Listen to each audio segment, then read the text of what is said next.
আজকে ঠাকুরগাঁয়ের এক ভাবির বাসায় দাওয়াত অ্যাটেন্ড করতে গিয়েছিলাম। সেখানে আমরা ছিলাম ভিন্ন ভিন্ন জেলার মানুষ। আমরা সবাই বরের চাকরি সূত্রে একই বাসায় থাকি। সবাই মিলে ভীষণ স্পেশাল সময় কাটিয়েছি। চলুন ভিডিওটি শুরু করি। রান্না বান্না দিয়েই ভিডিওটি শুরু করলাম। ভাবি তো মজার মজার সব খাবার রান্না করছিল। আমরা যে খাবারগুলো ভীষণ পছন্দ করি সেই খাবারগুলোই আজকের মেনুর জন্য সিলেক্ট করেছে। আমরা যেহেতু একই বাসায় থাকি তাই রান্নার সময় কিন্তু ভাবির সাথে সময় কাটাতে গিয়েছি।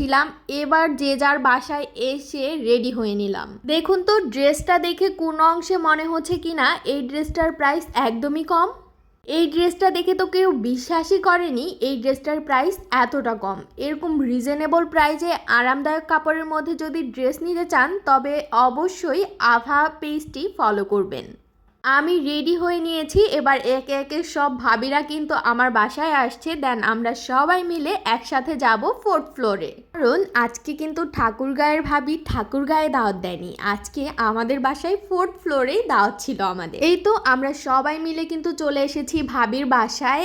আজকে কিন্তু ডিনারে আমাদের দাওয়াত ছিল।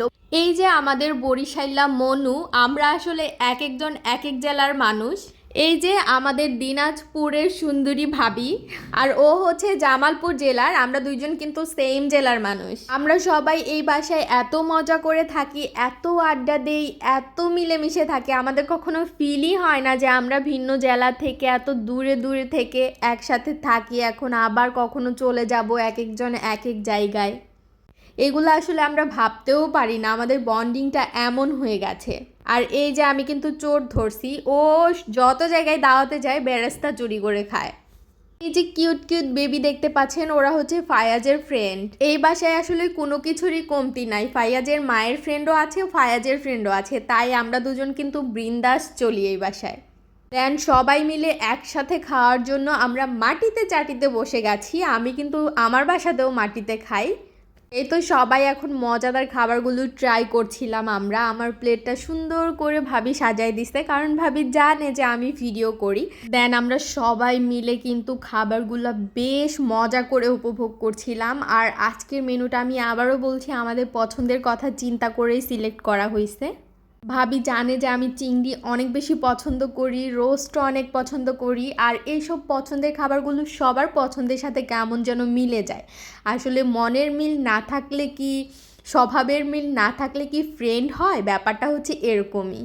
আমরা সবাই কিন্তু খাবারগুলো বেশ পছন্দ করে খেয়েছি এবং এক একজন রিভিউও দিয়েছে, কিন্তু রিভিউগুলো আমি আপনাদের সাথে শেয়ার করতে পারছি না কারণ পাশে কার্টুন চলতেছিল। আসলে এক এক বয়সে এক এক ধরনের ফ্রেন্ড হয়। এই ভাবি ভাবি যে একটা ফ্রেন্ডশিপ, এটা কিন্তু খুবই ভালো একটা ফ্রেন্ডশিপ যদি মানুষগুলো ভালো হয়। আমি আমার আম্মুকে দেখছি পাশের বাসার আন্টিদের সাথে এত ভালো বন্ডিং, এখন তুই তুই সম্পর্ক, একদম বান্ধবীর মতো চলে, বোনের মতো চলে। সবার লাইফেই মনে হয় এরকম ভাবি ফ্রেন্ড আসে, তাই না? কার কার লাইফে এরকম ভাবি ফ্রেন্ড আছে অবশ্যই কিন্তু কমেন্ট করে জানাবেন। এখন আমি আমার সব থেকে পছন্দের খাবার পোলাও রোস্ট দিয়ে খাবারগুলো উপভোগ করতে থাকি। আজকের মতো এই পর্যন্তই। Thanks for watching. Allah Hafiz.